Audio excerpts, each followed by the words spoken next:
ফজরের 2 রাকাত সুন্নাত এ পুরো দুনিয়া আর দুনিয়াতে যা কিছু আছে সব কিছুর চাইতে উত্তম।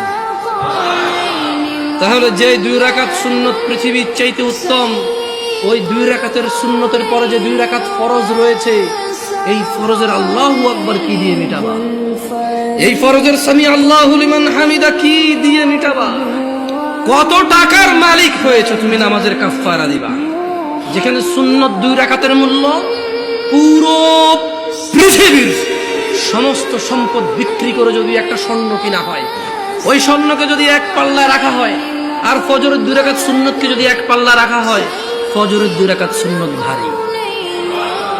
ওই সুন্নত এত ভারী হলে ওই ফজরের নামাজের ফরজ যেটা তুমি ঘুমের মধ্যে কাটিয়ে দাও, ওই 2 রাকাত ফরজের আল্লাহু আকবার সামি আল্লাহু লিমান হামিদা আত-তাহিয়াতু সুবহান রাব্বিয়াল আযীম সুবহান রাব্বিয়াল আলা কি দিয়ে কিনবা? তুমি কি কয় টাকার মালিক হয়েছে যে 2 রাকাত সুন্নতই পুরো পৃথিবীর চাইতে উত্তম?